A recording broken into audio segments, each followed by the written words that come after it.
Hey family, it is Sunday night, 8 o'clock, so you know what that means. It's once again time for Self-Care Sundays. So go ahead, come in, get comfy, invite a friend, go ahead and like and share this post. And as always, leave me a message and or a comment and let me know that you're here and watching. So we can get into Self-Care Sundays.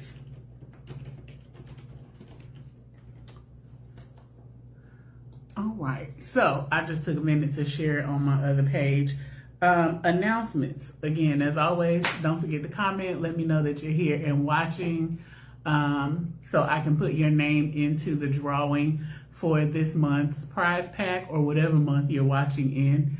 Also, if you missed any of the previous Self-Care Sundays and Facebook has taken it down, hey, they are over on my YouTube page. I've been trying to keep up with uploading those. I think I'm maybe like a week or so behind, but I'll get those up. But the last couple of months are up over there. So as Facebook takes them down, and if you want to go back, if you want to reference, if you want to watch again, they are on YouTube.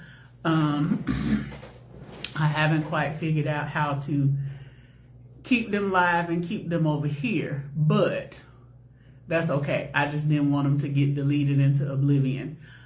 This month's prize is a beautiful shower curtain from Pardon My Fro, a lovely Black-owned business that sells great home accessories and decor and lots of good things, so you can go check them out.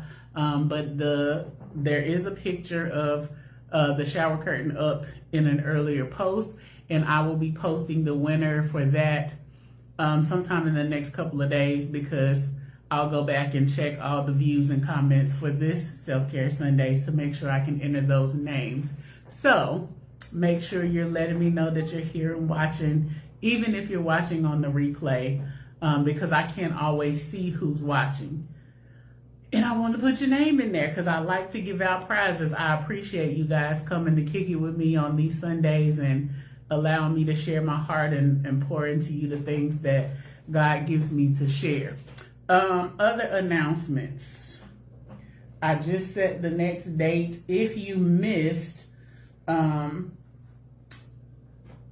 Burnout Behind the Sacred Desk, I am going to be offering that again in June, and that is going to be June the 13th in person. If I need to do a virtual, I'll add that for the 20th, but right now I'm just doing it in person.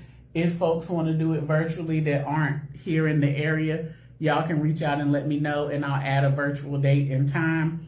But for now, in person here in the Daytona Beach area, I'll be doing that on June 13th. I'm going to offer it once a quarter. But if you would like for your entire group, your entire leadership team to have that workshop and training, I will be more than happy to come out and do that. I'll be doing that for a local church here in May, and hopefully we'll be getting the opportunity to do that at a mega church here in the area real soon as well. Coming up next is Discovering Me, the annual mental health retreat. That is May 14th through 18th. I do have some spots left. The final date to get in on the retreat is April 15th. We rolling with tax day. So, so you have until then to claim your spot and pay for your ticket if you would like to join us. We have a beautiful Airbnb over in Davenport, which is on the other side of Disney, with resort access. We have our own private pool and hot tub, beautiful 9-bedroom. I think we got like 5 or 6 bathrooms, game room, the whole 9. We're going to have amazing workshops, good food. Classy Claus is coming back to cater for us again this year. And we have a brunch outing, all kinds of things to help you discover you. My colleague and friend is coming to do an amazing workshop on trauma-induced resilience for Black women. So that I'm really looking forward to that, and having her open that conversation up as we talk about discovering me. So We're going to figure out who you were, who you are, who you want to be, and how to get there. So if that sounds appealing to you and you need a weekend to rest and refresh and recharge, grab your ticket and come on out. You can purchase that on cjakeese.com, or you can send me a message and I'll get that taken care of for you either way. Also, I think, the end of May 30th, I will be in Louisville, Kentucky, with my peeps there for the Black Behavioral Health Coalition's first stop of the mental health tour.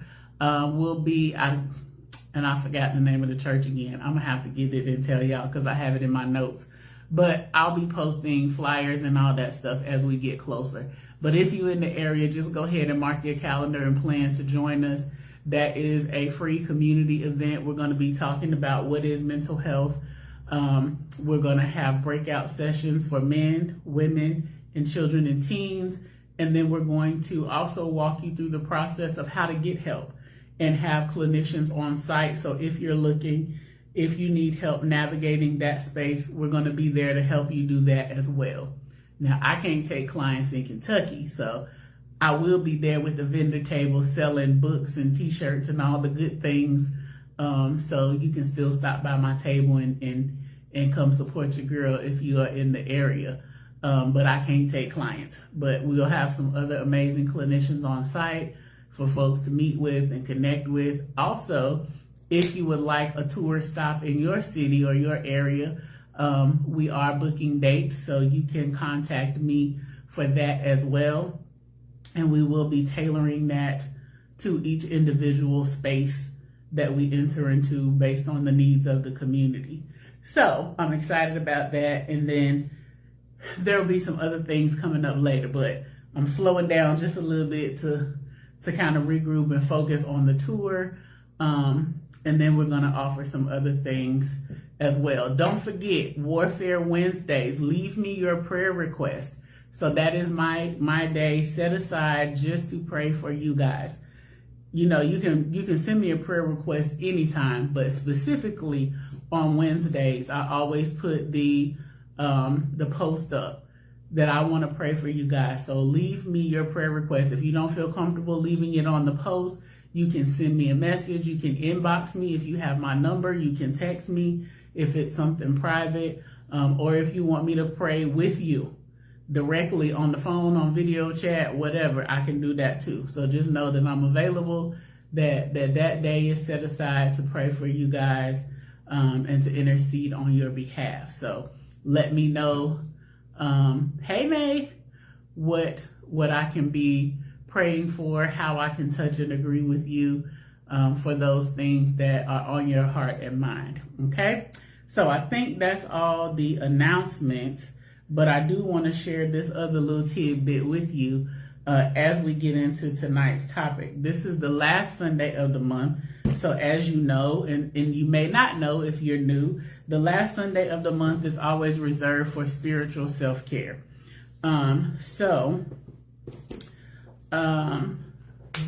We don't have a special guest tonight, but again, I do want to share a couple of things with you guys as we get into the topic. So y'all know I have a real strong love affair with books. I'm not even going to show y'all my bookshelves, but if you've been in my house, you know it's teetering on an addiction, but hey, that's a good, healthy one to have. But anywho, I'm always looking out for good books, not just for me, but to share, to give away. I try to purchase things when I see them that may be good things to put in the prize packs to give away, all that good stuff. So let me plug my phone in before we be on the black screen. Excuse me one second. So the past couple of weeks, I've been picking up little supplies and different things I need for the retreat, just office supplies, different things. So I'm always in the Dollar Tree, and I'm always hitting their book section because sometimes they have really great finds. And I'm going to share a couple of them with y'all. And I have not read these books, but just reading the covers and the titles and descriptions, I grabbed them. This one is The Most Beautiful Disaster, How God Makes Miracles Out of Our Mistakes by Hope Carpenter. So that one, the cover grabbed me at first, and then when I read the title, I was like, oh, hold on, this might be interesting. So I grabbed that one.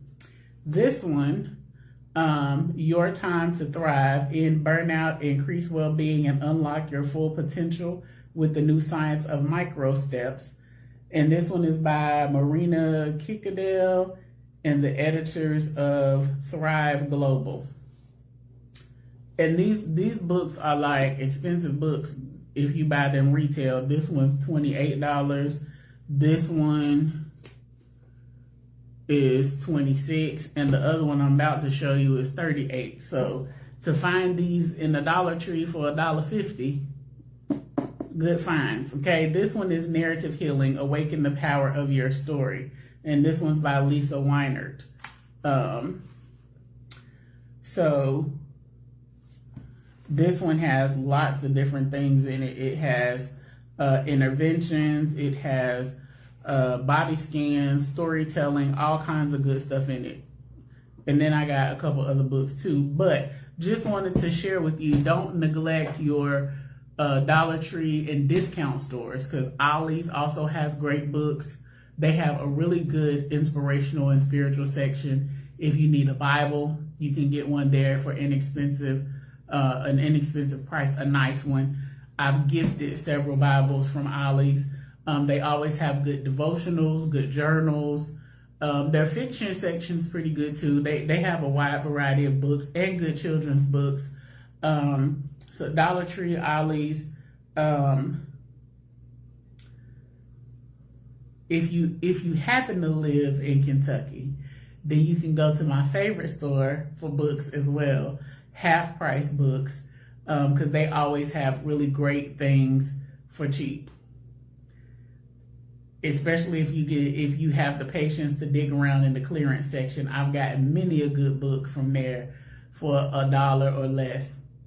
And study guides, Christian books, fiction books, reference books, all kinds of stuff. And like I told y'all, me and books have a real strong love affair, so I would frequent there. That was my happy place when I was in Kentucky. But you know, books are a great tool for spiritual growth, whether it's a study guide, a reference book, whatever kind of thing. Even these kinds of things that have healing tools and inspirational messages and different tips and techniques and stuff like that. A lot of times you'll find them in the self-help section, and some of them are great, some of them are not so great, but that's with anything in any kinds of books. But tonight I wanted to talk about spiritual self-care and this spirit of suicide, which is a heavy thing, but I think from a therapeutic standpoint, I see the numbers a lot higher when people don't have a strong faith foundation, when they don't have a strong relationship with God, or when they're wavering or have stepped away from their faith practices and things like that. And that's just therapeutically speaking. The numbers, from my experience, tend to be higher with people having suicidal ideations, self-harming behaviors, and those kinds of things. Now, why does that matter? Because, one, every natural thing also has a spiritual counterpart. We've talked before about knowing your family history and the importance of kind of shaking that family tree and seeing what's up there. I know for my family, well, let me pause. I've never dealt with suicidal ideation and wanting to harm myself. Praise God. Because I have not encountered anything to make me feel hopeless to the point that I don't think things will get better or that I don't want to be here. And I'm not knocking anybody that has, because everybody's feelings and experience is different. I'm speaking from my personal experience. But that spirit, I can pinpoint where it originated in my family, because several members of my family have dealt with suicidal ideations and self-harm and not wanting to be here. And I know where it comes from, because when I trace back up that family tree, I see where the door was open for that spirit. My grandmother's, I believe it was her great-grandmother, either her grandmother or her great-grandmother, I can't remember the exact order, but was having too many children and couldn't take it, because at the time our family was Catholic. They didn't believe in birth control. She was married, she had a husband, but they had multiple children. I'm talking about a gang of them. It was like probably 9 or more. And she just got to the point where she couldn't take it anymore. She laid down on the train tracks and let the train hit her and ended her life. That opened the door for that spirit to come into my family. And if nobody else ever stood up and challenged it, then it would continue to run rampant, and still can. But thank God we also come from a long line of praying women, and pastors and ministers and people who are well connected in the spirit. So some of that has been quenched, but it still rears its ugly head from time to time. Why do I say that, and why do I bring that out? Because like many things, it can be generational, and it can be passed down in that bloodline, and those spirits ride on those bloodlines.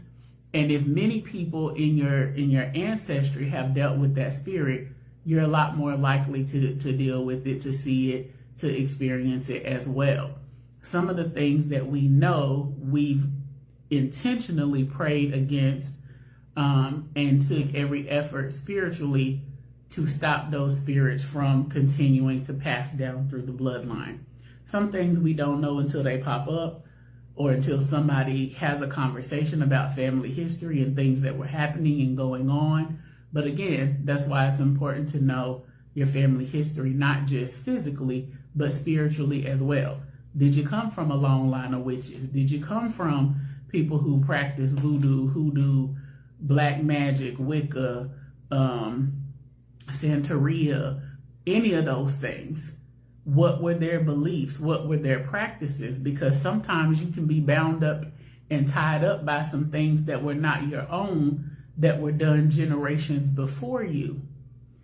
And I'm not going to get too heavy and deep into it, but if you study and do your own research, you'll find out that with some of these secret societies, the oaths and the pledges that are taken bind up the children in the future generations.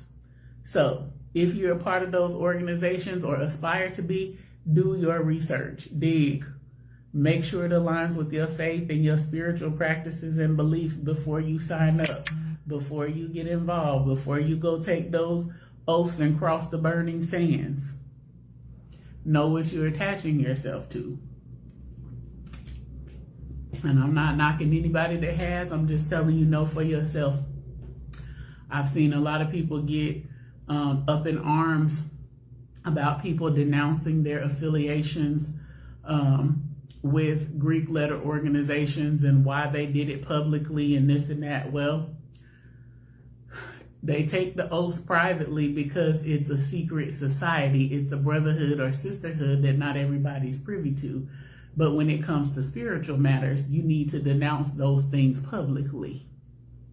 You need to rid yourself of those things publicly and not in secret, because God don't do nothing in secret. He said, if you deny me, I'm going to deny you before my Father. So put 2 and 2 together, do the math.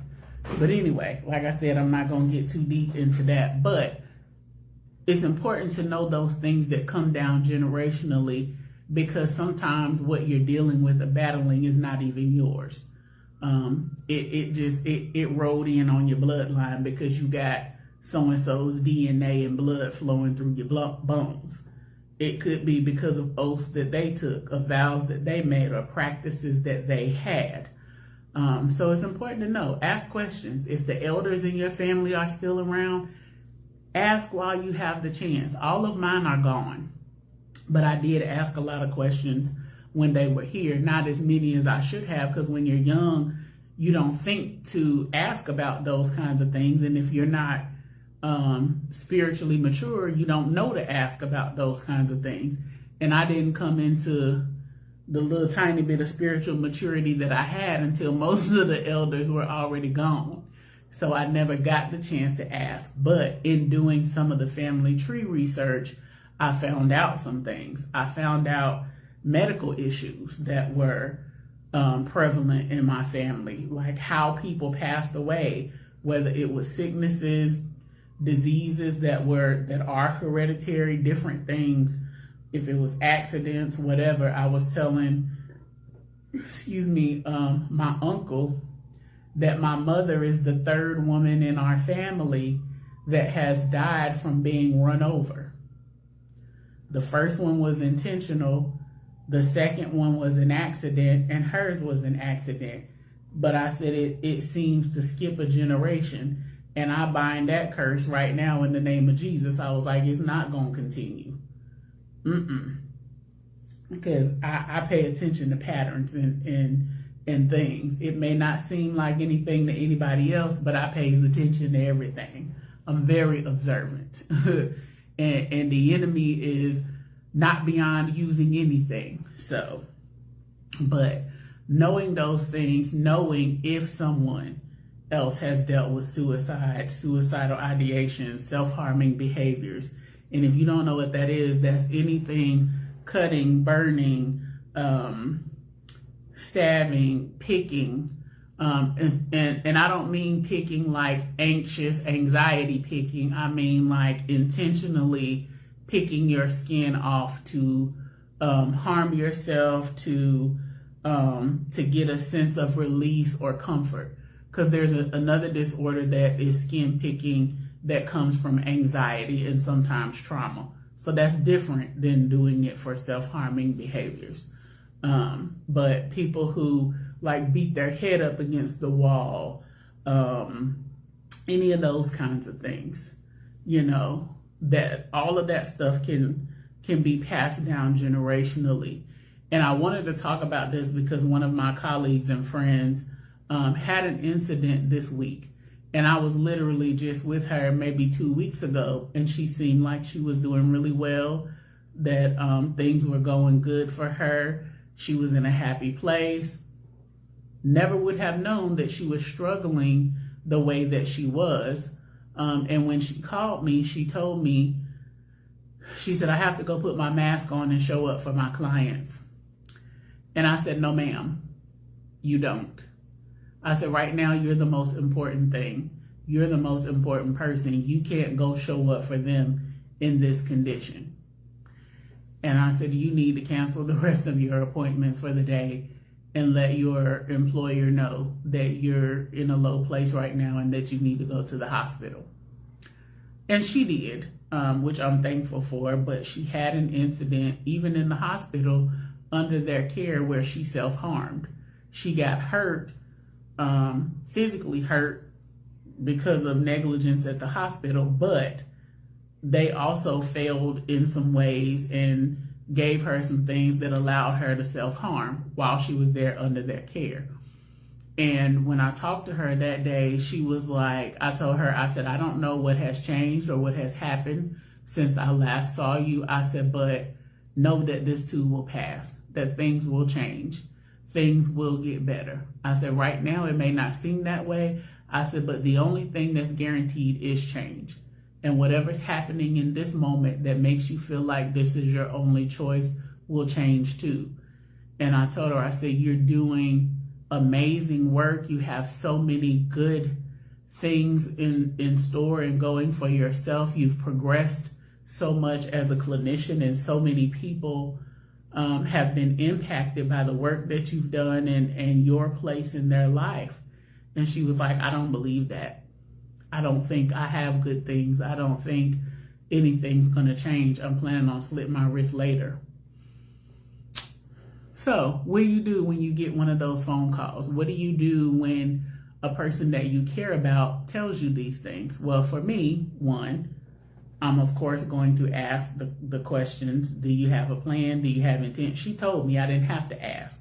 She told me, this is my plan. I have intent. This is my plan. This is what I'm going to do. And she was arranging care for her animals. So I knew she was serious. I never take it lightly anytime somebody tells me that they're having suicidal ideation or thoughts of harming themselves, or that they have, and I was getting ready to log back in with clients, but I was like, I got to put this on hold and deal with this situation immediately. I couldn't get to her in the moment, but I heard her say that she was working. She had to go take care of clients. So I called her employer because legally I'm a mandated reporter. So I called her employer to let them know, hey, I have a safety concern about one of your therapists. She has told me that she has intent and a plan to harm herself. And I know that she's working and seeing clients. Somebody needs to physically go check on her, put eyes on her. She's also planning to sign herself into the hospital. Somebody there needs to make sure that she does. So she had already called and told them where she was and that she was going to the hospital, which was amazing because some people don't have the wherewithal to do that, or the knowledge, or even the strength to do that, because some people are so hopeless that they just won't. They don't even want to. They don't even recognize that they're at that low place. So they just continue on in their depression and hopelessness, and sometimes carry out the act if there's nobody there to intervene, or if God doesn't stop the process. So I wanted to talk to you guys tonight about why spiritual self-care is so important in this aspect. Because I see so many people who don't, and I don't know what her relationship is with the Lord, but like I said in the beginning, from a therapeutic standpoint, I see these ideations, this hopelessness, so much more prevalent in people who don't have a relationship with God, who don't have a strong foundation of faith, who don't have spiritual practices rooted in God. Because some of my clients are not Christians. They have other spiritual beliefs and practices, and that's their business, because I'm not there to do that aspect for them. We talk about it if they want to, but I don't have my minister hat on at the moment to share the gospel with them unless they open up the door for me to do so. But I can still pray, and I do still pray. But I see that, and it always makes me even more aware of how important having a connection, having a relationship, having regular practices, regular going to service and gathering with other believers, because there's strength there. We all have low moments. We all go through rough patches and traumatic things, exhausting things, things where life just punches the air out of you and you feel like, I can't take anymore. I don't know what else could go wrong, what else could happen. God, I just can't take anymore. We have those moments. But if you don't have anything to hold on to, anything that says, hey, this is going to get better, just hold on a little bit longer. If you don't have that word down on the inside of you that says my grace is sufficient, if you don't have that word on the inside of you that says, for I reckon that the sufferings of this present time are not worthy to be compared to the glory which shall be revealed in you. If you don't have the Holy Spirit on the inside of you, it's very easy. And sometimes even with those things, it's easy to slip into that place of hopelessness. But when you have a relationship with Christ, when you are feeding your spirit man, when you are fortifying yourself with the word, which is love, which is God, when you are fortifying yourself with Christ, there is no weapon that can prosper against you. There is nothing that can come and say, I'm bigger than that, I'm stronger than that, I'm more powerful than that. Because every time you feed yourself the word, you grow stronger in him. Every time you consecrate yourself to the Lord, you grow stronger in him. His spirit raises up in you to come against every voice that's not like his, to come against every whisper that's telling you, oh, nothing's going to change, it's hopeless, nobody wants you here, to come against those things. If you, even Jesus was tempted at all points. Everything that we could possibly go through, feel, experience, he felt it. He was tempted with it. He knows what it feels like. We have not a high priest that's not touched by the feelings of our infirmities. He felt it. He has compassion. That means care to the point of action. That means he's going to do something about it. If we call on him, if we ask him, if we holler out his name when we get in those places of despair and those low places. The devil took Jesus and tried to offer him everything, which sometimes is the case when people get suicidal, when people have thoughts of self-harm. It's the opportunities that are presented before them that make them feel hopeless. It's because they've done something that they're ashamed of. It's because they're not where they want to be. It's because life didn't look like what they thought it would. It's because they've gone through so much trauma and have been so hurt and damaged. It's because they've lost so many people and so many things that they feel like there's nothing worth living for anymore. There is no hope. There is no happiness. There is no light. And guess what? If there's no other voice speaking to that darkness that's yapping in their ear, they're going to believe those things. Because the Bible says, in the beginning was the Word, and the Word was God, and the Word was with God. If he ain't talking, if the Word ain't talking, whose voice are they listening to? Whose voice is making the suggestions? Because you're not connected to your Creator, then you've given legal license for the enemy to come in and speak and do whatever he wants to. So that spiritual self-care is super important, not just to help keep you grounded spiritually, but it's a weapon. It's a protector, it's a comforter, it's a healer, it's a provider. It's all the things that you need.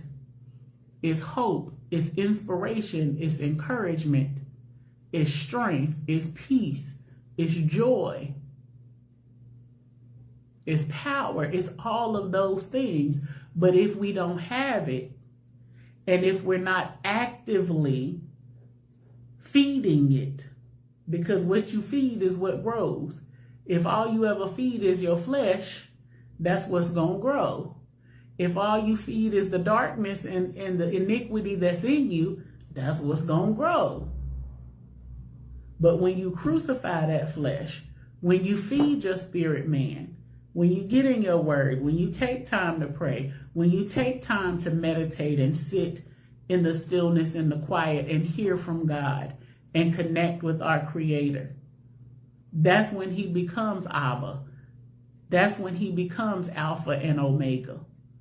But if we don't open up our hearts and minds and spirit to allow him to become those things, we want to receive him as Savior, but we also got to receive him as Lord. Because when he can lord over all those other things, they no longer have power. So we can't just receive him as one and not the other. Our faith and our works got to come together. Because we can have faith all day long that he'll save us, that he'll keep us, but we got to do our part too. Thank you. We got to do our part too. We have to get to know him on an intimate level. How do we do that? Open up that Bible, get in that word. Take some time to study. Not just read it, study it. Because at surface level, you only going to be acquainted. You got to study and rightly divide that word to get to know him, to get to see him in all of his facets. You got to spend time talking to him, just like you do with your boo. You want to talk to your boo, to your honey, your hubby, your wife, your whatever. He wants us to talk to him. He already knows everything, but he still wants to hear from us. He wants to talk to us. He wants to have a conversation. He wants to commune with us. Not just come to our rescue because we done rubbed on his belly like he's a genie. He will.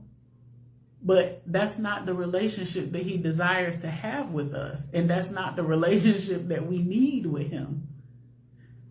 If that's what you want and need, hey, go for it. But I need him to show up. I need him to know my voice when I cry out.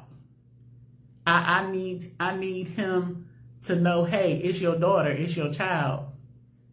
It's me, the fluffy one that can't see without her glasses. I need to know his voice.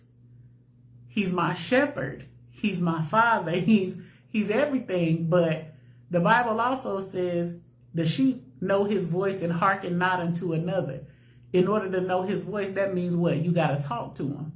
You got to hear it in order to know it, to recognize it. So if you ain't talking to him, how you going to know it's him talking back to you? You not. He knows us.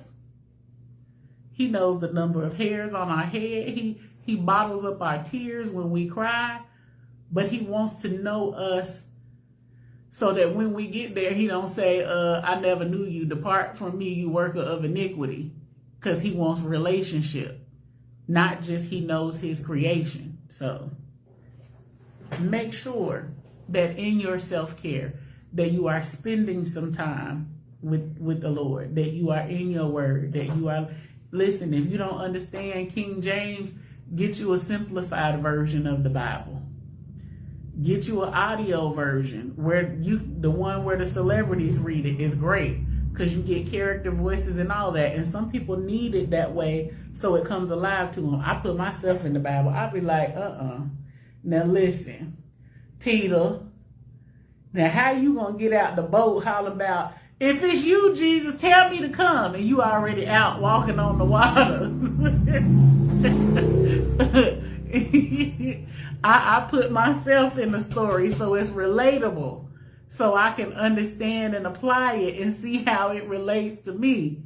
Listen, everything that's happening now was happening then. It ain't nothing going on now that you can't find in the Bible. Nothing. It was side pieces. It was baby mama, baby daddy drama. It was drug dealers. It was gangs. It was crooked politicians. It was prostitutes. Everything that's happening now was in there. So I'm sure you can find yourself somewhere in the word. Hey, Ronnie, you can find yourself somewhere in there. Excuse me. It was people cheating with their in-laws. It was incest going on, kissing cousins. It was people lying to the Holy Ghost, cheating them out of money, and they dropped dead too. It was folks getting swallowed up by the ground. It was people being bullied. You name it, it's in there. You can find it. So you can't say it's not relatable. The language may not be resonating with you, which is why I said if you don't understand King James, get you an NIV, get you an English Standard Version, whatever you can understand. And if you got to, get a Message. Just know that the Message is not a translation of the Bible. It was made from somebody's notes and how they interpreted and understood the Bible. So if you're reading the Message, just know that. It's a useful tool as well in helping people understand, but know what it says. Make sure you're not adding to or taking away from. And you're right, Shayna, ain't nothing new under the sun. I'm gonna talk about that another time. We're gonna have to talk about the revelation that the Lord gave me about that and all of these so-called mythological creatures and deities, and yeah, because ain't nothing new. And everything that's supposedly made up in fantasy, it existed or currently exists somewhere. It may not be in this realm, but it exists. So that's another thing you learn when you do your spiritual self-care. God will start connecting dots for you and revealing things to you and making it make sense. Because it took me a minute to figure out when I was in school studying all the mythologies and learning about the Greek and Roman gods, little g gods, and all of that, learning that it was the same deities that were being talked about in the Bible. I was like, oh, hold on, wait a minute. Okay. Connect the dots, la, la, la, la. I had a Pee Wee Herman moment. And that opened up a whole nother level of understanding for me, because what they was teaching me in history and language arts started connecting with the Bible. And then I could look at the Bible also as a historical text, not just doctrine and spiritual, but see it from both ways so you get a deeper understanding. That's why I say you got to study, not just read.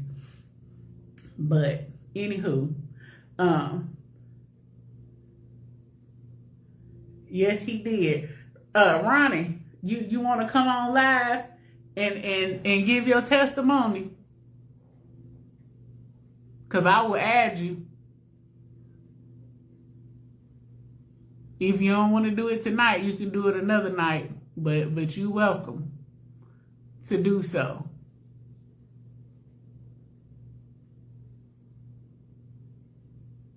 I got space for you.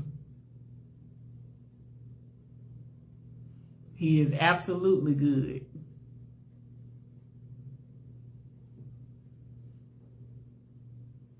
That's all right. You can cry. This is a safe space. We might cry with you. It's all right to shed tears. Ain't nothing wrong with it. We cry all the time around these parts.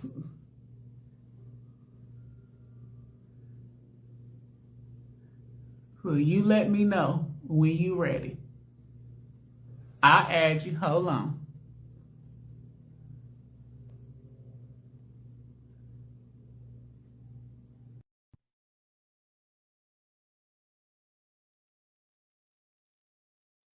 I sent you a request. There we go. Hey. We can't How are see you. you? You in the dark. You Can see me y'all see now? Ronnie? Yeah, see me now? Hold on. It might be me. It's me. Okay. I can see you because I can see you on my computer. All Go right. ahead. Hey, everybody. Um, this is just like giving my lead. If y'all don't know, I'm in recovery. So in recovery, we give a thing called our lead, and it's just basically the same thing as a testimony. So this will be the first time I've actually given my lead slash testimony.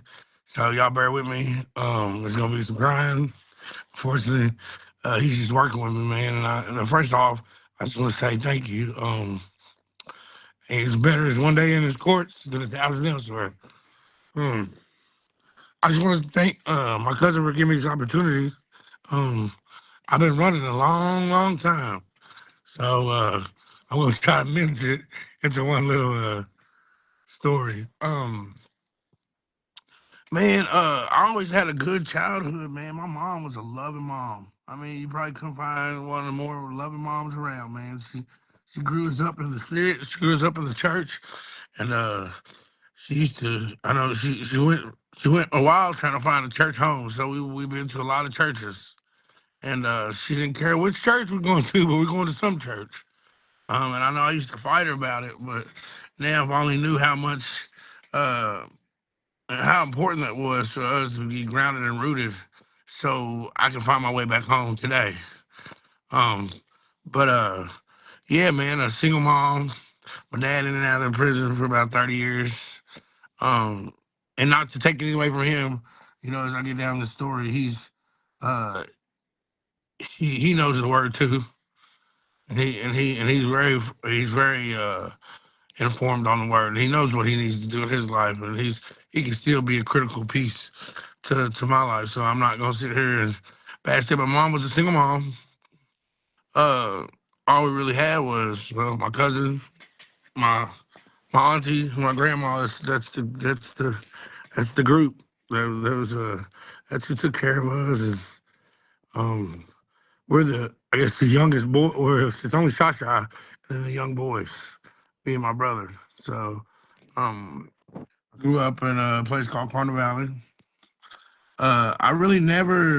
I really never was pushed towards the street life. I was able to. I went to Dunbar, and I was able to get in with uh with the upper class, the upper crust. Uh, so so I always stayed away from the streets and hanging out late nights and doing all that. I like to tell, and I'm new at this, so y'all please bear with me. Um, I want to go back to my eighth grade year, the first time I actually watched God work in my life. I was at a football game, and my brother, I don't know, for some reason thought it was cool to jump upon a window and try to kiss his girlfriend goodbye on a school bus.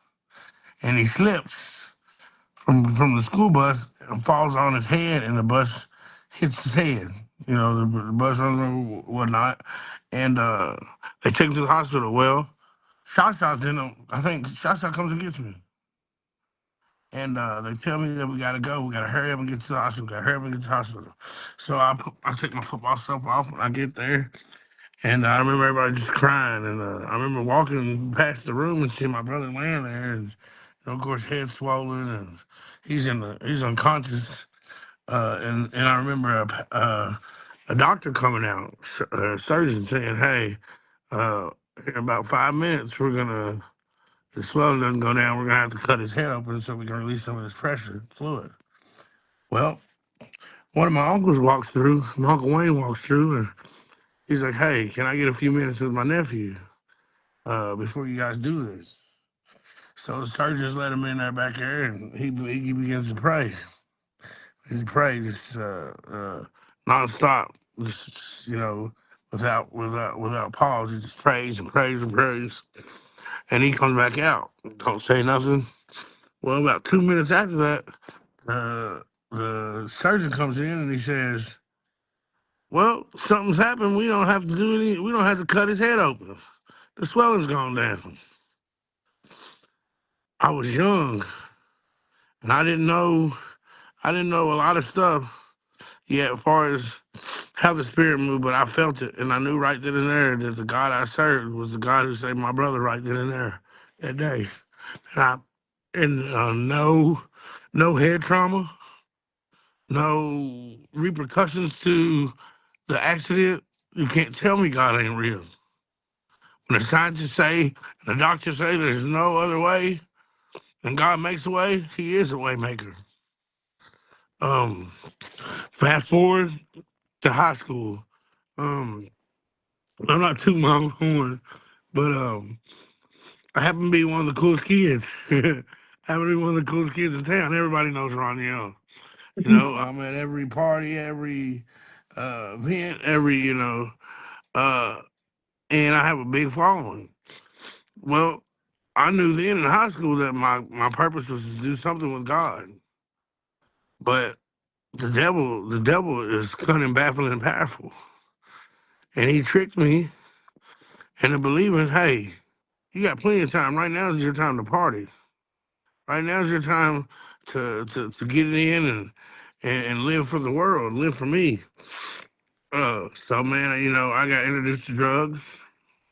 I got introduced to drinking, partying.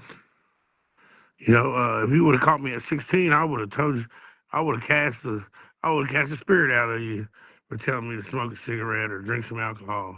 That's how in love I was with my youth group and how in love I was with going to church. But somewhere around that junior year, it just, the partying happened. And so uh, I get to my senior year, I graduate, and, you know, nobody tells you the popularity from high school doesn't translate to that real world. Just because you were the man in high school, the real world doesn't understand or accept that. It doesn't say, okay, well, let's translate. Well, we're going to put this on your application. Was really popular in high school. You know what I mean? So uh, I kind of got out here and I got lost. Um, I ended up being with some friends that I'm not gonna lie, were pretty well off. And my problem always was I didn't have what they had, so I would do things to try to catch up or to be financially uh, on their level. So I began to steal and rob. I began to rob drug dealers. Um, well, about when I was 19 years old, man, I robbed a buddy. My buddy of mine set up a robbery, and don't know why. And I've never used guns or none of that, but don't know why I brought a gun that day. And I went in there, and we did what we did. And the man didn't know my face, but one of my buddies ended up getting caught and telling them who I was, and they ended up getting me and arresting me. Well, I sit in the jail cell for about 9 months, and this was crazy. That same uncle that did that for my brother when he was on that bed, God sees fit to put him in my life again and show miracles through him again. That's why I know that my family's anointed and my family's covered in the blood because every time we need someone to pull us out, God uses one of us to be a vessel. Well, I did it 9 months and I was waiting on sentencing. I go to my court, to my lawyer, to my judge, and my judge says, "Well, we appreciate all the letters and all the support you have, but we're gonna sentence you to 9 years, proper custody of the state of Kentucky or the Commonwealth of Kentucky." So at 19 years old, I'm going to prison for 9 years. I'm walking down the hallway, about to get on the uh, on the elevator. I hear the walkie-talkie say, "Send Mr. Downs back up." So I walk back up the steps. I'm wondering what the heck this could be. I'm like, man, they can't find no more stuff. Could they add to my Jordan? Uh, well, unbeknownst to me, my uncle had showed up right when I walked out of the room. That same uncle jumped up and asked the judge for her mercy, the same mercy that God gave her. His exact words: "Could you show my nephew the same mercy that God shows you every day?" And I don't know what it was, but that spirit touched her that day. And God allowed that spirit to move in my favor. Sure enough, she says, "Mr. Downs, I don't know what it is. Luckily, your uncle's here, and he's a good man. But I'm gonna give you probation for 9 years." And I did not go to prison that day. Fast forward, I ended up messing up and I have to go to prison. I serve it out. Now here I am. You would figure all this stuff I'm going through. Now it's time to get it right. Well, my friends are my friends, man. It's about people, places, and things, and I choose those same old friends. I loved their wealth. I'm not gonna lie to you. I love their wealth and their ability to do things and not have to struggle for things. And so I joined them again. And this time, not only did I join them, I started drugging harder, drinking harder, partying harder. That took up about 9, 6, 7, 8 years of my life. Um, I started picking up the drugs and selling them after this point. Um, and I meet a girl named Ashley. I meet a girl named Ashley Lather, and I run into Hallelujah, Hallelujah, and I meet my son, man. The best thing I probably could ever happen to me in the last 10 years, man. I meet Jacory, and something in my heart melts, and it tells me I don't want to do this no more. I don't want to sell drugs no more. I don't want to do this no more. I just want to be there for him. His mom was already out there in the madness, and as much as I loved her, I fell in love with him first. You know, and I mean, I gave up. You talking about pouring into someone? I gave up everything I had for that woman to try to make it work for us and for him, just so he could see what having a family looked like. But I didn't know the whole time that I was pouring into that it was God helping, God using me to help her make it out. You know what I mean? And I'm thinking that I'm just doing this to keep us afloat. No, God's working in her life this whole time I'm doing this. So all the resentment and all the anger was every bit of it was worth it. Um, 4 years into it, lo and behold, she gets clean. Um, she gets clean and she gets our son back. And this whole time, my mom had started to develop um, sleep apnea, COPD, diabetes, COVID's hitting. Uh, things are getting rough on my end. While things are getting bright on hers, things are getting rough on mine. And I try to stress myself too far, and I stress myself thin. I don't, I'm trying to have my own personal life work out, but everything's falling apart over here with my family as far as my mom's health, and you know. But my mom was the happiest person I ever meet, even when she wasn't, even when she was sick. She was just, she would love you. She would love you. She would love you. If you ever heard the word agape love, God showed agape love through my mom. I I watched people take from her, and instead of being mad, she'd love on them. I watched people do it wrong, and instead of being mad, she'd love on them. Now, don't get me wrong, you get her mad. You get her mad. She had her times, you know. But man, just she showed me grace and mercy and love that I can't help but to give to others. I know it's real, so I see it through her. I seen it through her. Um, well, um, my mom gets worse. I start drugging a little bit more because because Ash is sober and she can take care of Corey for a little bit. I need a load off, you know. That's what I'm telling myself. That's what the devil's telling me. Um, sorry guys, I'm taking so long. I'm trying to get it. I'm trying to compromise it all into one story. But long story short, my mom starts to pass away. Um, about a week before she passes away, she keeps telling me she's ready to go home. I'm like, stop talking like that. She ain't going nowhere. I mean, you ain't going nowhere. Stop talking like that. Well, they send her. She gets COVID. They send her to the hospital. She stays there for a few days, but she should have stayed longer. They send her to Cardinal Hills. She comes home. She should have never came home. She goes back to Cardinal Hills.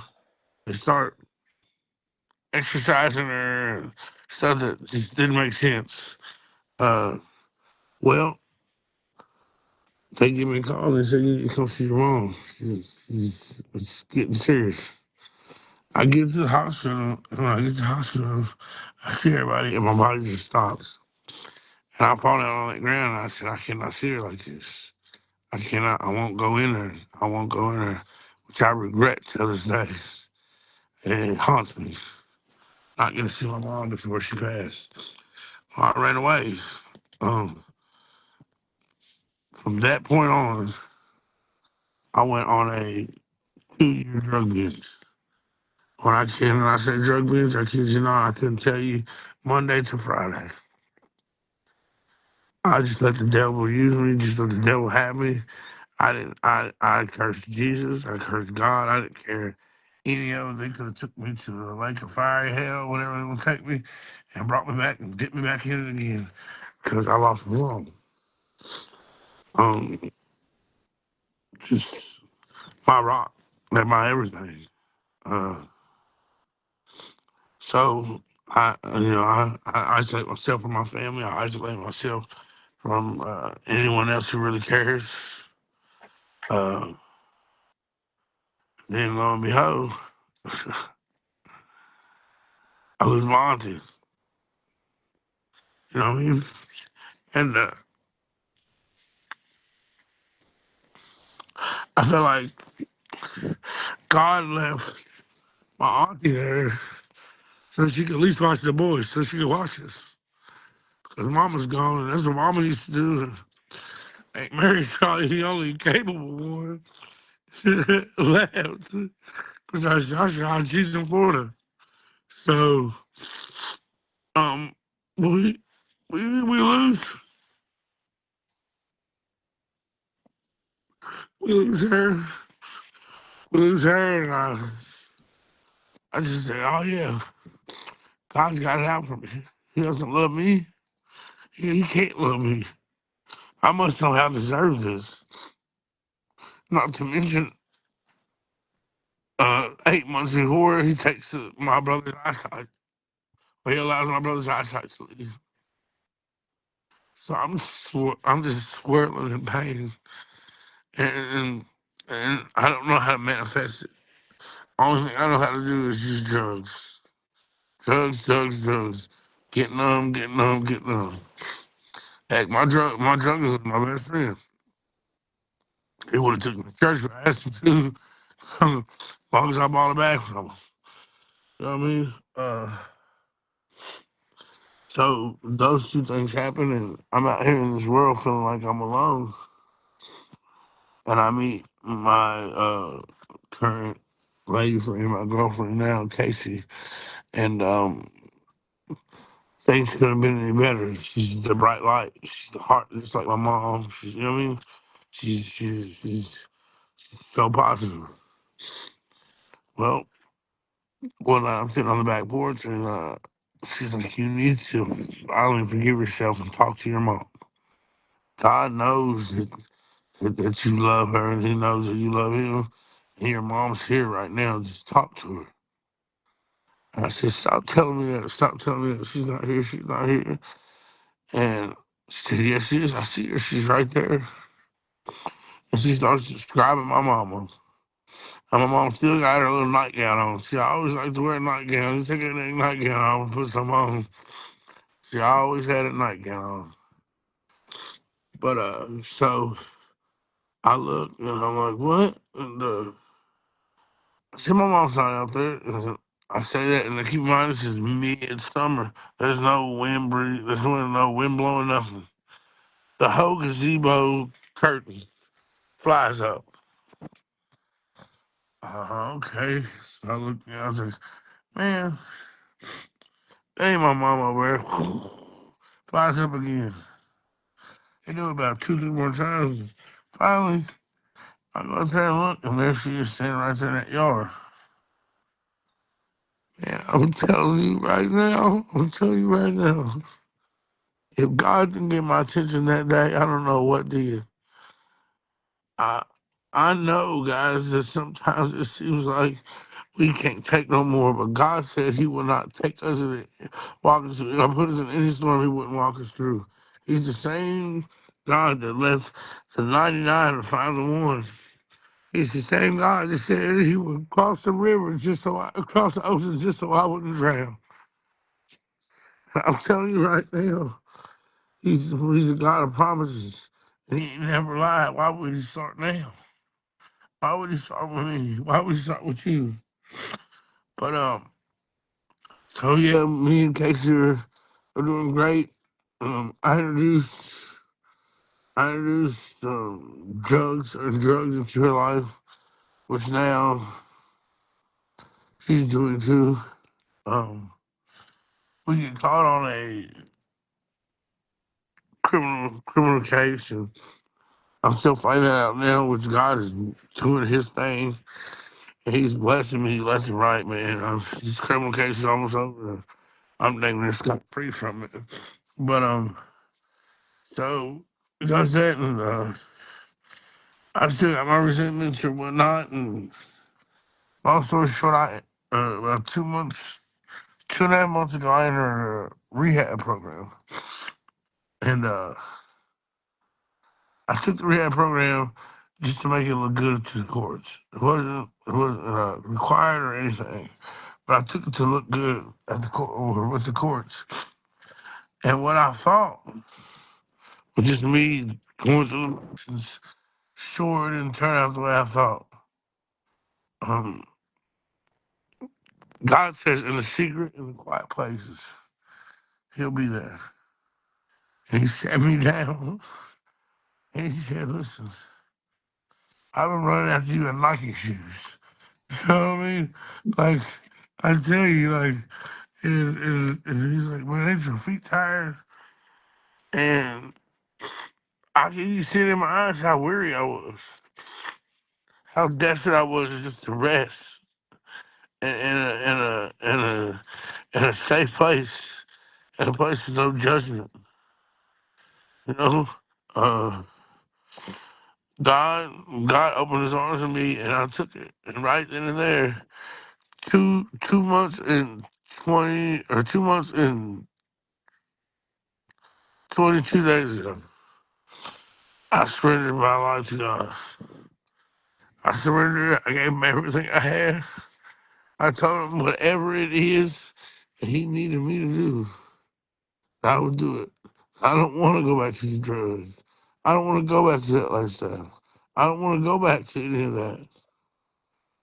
Because I'm telling you, ain't nothing in it but institutions of death. Institutions of death, and I've danced in both of them. So I know it's not much of a testimony. I'm gonna get it better each time I give it. But I just I say all this to say there were so many times where I didn't deserve God's mercy and grace, and He gave it to me anyways. He gave it to me anyways, just because He knows how I feel. So the same way that we're quick to kick someone out of the picture or turn our backs, think a little bit longer and say, "Hey, could we could we show mercy and grace? Could we show mercy and grace to that person?" And I appreciate y'all listening, man. I just know that I'm young in this. I know that God's got so much planned for me. He's got so much planned for y'all. It's His awakening. It's His age of Aquarius. It's time for us to just surrender, man, and give God His glory. And I thank y'all for listening. I know I stumbled up a little bit. I know I was back and forth. I was gonna try to find some Bible verses, but I just figured I'd let this come from my heart. Um, I appreciate it. Thank you, Shotgun. Thank you, Ronnie. And I Thank just you. want to tell you that it's a beautiful testimony. There's no, you don't have to second guess it, shortcome it, nothing. It's real, it's raw, it's honest, and that's what God wants. And that's what people need. They need to hear the truth. They need to hear it from an honest and vulnerable place. And you did just that. Don't worry about how it sounds or how it comes out. Just keep telling it, keep sharing it, because somebody needs to hear it and somebody needs to see that after all the things you've been through, you're still standing, you're still giving God praise, that you still have hope in Him. That Yep. somebody's in that same low place that you were in a few months ago, and for them to see you now standing in this place doing better, being clean, being sober, giving glory to God, and thanking Him for bringing you through and keeping you is what they need to hear. So don't worry about how it comes out. Just do it. Man. I love y'all. Love you, Ronnie. Thank you, Chacha. Thank you. Bye.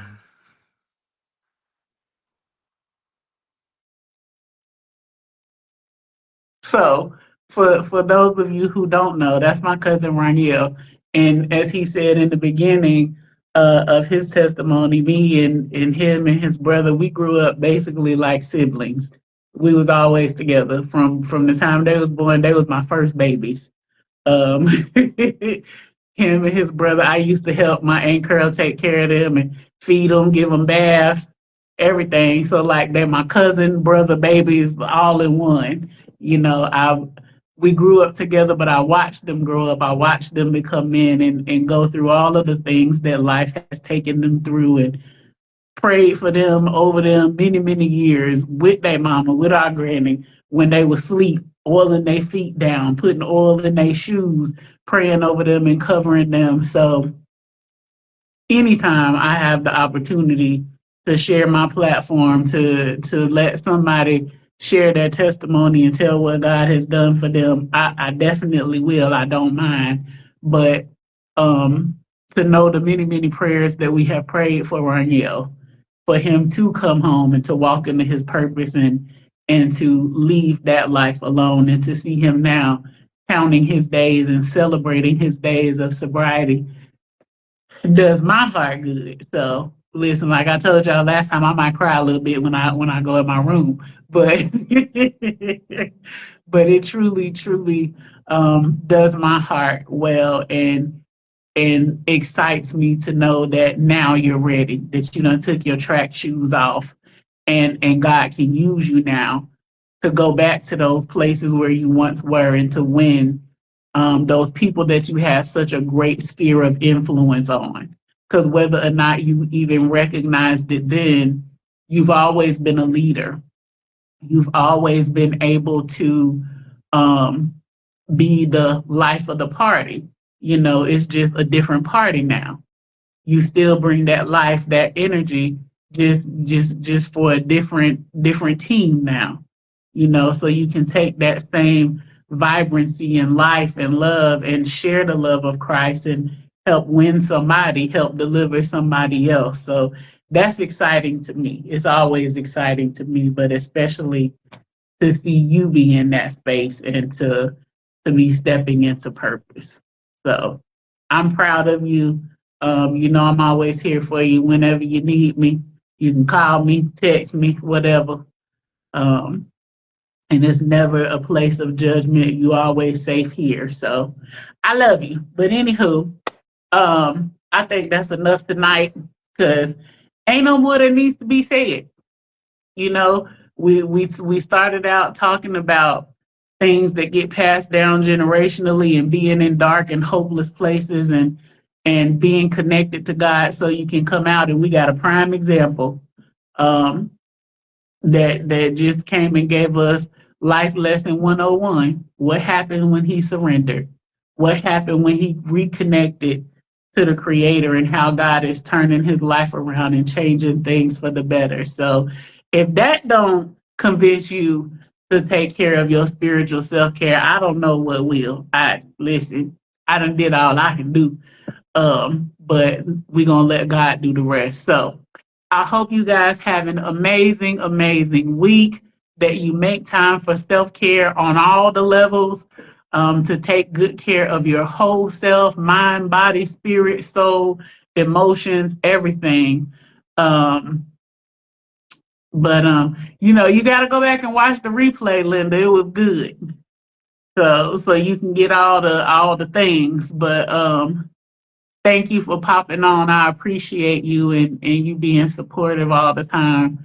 I appreciate each and every one of you, because, like I said, you don't have to give me this time. You don't have to allow me to share with you, to pour into you, to speak over you, none of these things. So I appreciate the fact that y'all show up here each week, that you support the things that I do, that you believe in me, and the crazy ideas that I have. I keep telling y'all I just be out here doing stuff. But I can't do it without y'all. So thank you.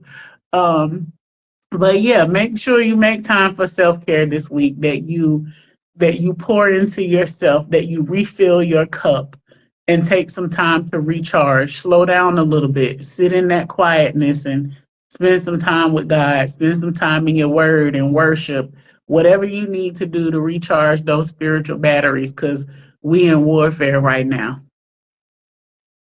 Whether you know it or not, whether you recognize it or not, spiritually, we always in warfare and battling, even when we don't recognize that that's where we are. Because sometimes when we sleep, our spirit man is still up fighting. So if you waking up tired, that might be why. But fortify yourselves, and see what the Lord won't do when you spend some more time with Him. Keep sowing seeds and planting in the lives of others, because sowing is not always just money. It's words of encouragement. It's love. It's compassion. It's patience. It's all of those things. So keep sowing, because when you sow, it comes back to you. That harvest that you reap is greater than anything you could ever sow. All right. I love y'all. Have an amazing, amazing week. Come back and hang out with me. I'm going to be sharing some other stuff as we transition into April. Also, just a heads up, in April, there is a National Storytelling Day, or Tell a Story Day. And it's an opportunity for you to tell your story. So be thinking about what you want to share, because I would love for you guys, some of you guys, to tell your story. Whether you want to write it, whether you want to leave a video clip, come on live, whatever you want to do. If you want to share your story, please send me a message. Let me know so we can make plans for you to do that on National Tell a Story Day. Because that's how people overcome. That's how people grow. That's how people get better and build strength and hope. So think about it, pray about it. If you want to share, shoot me a message or leave me a comment to let me know that you want to, and we'll figure out the best way to do it. All right. So that's coming up. But have an awesome week, guys, and I will see you soon. Good night.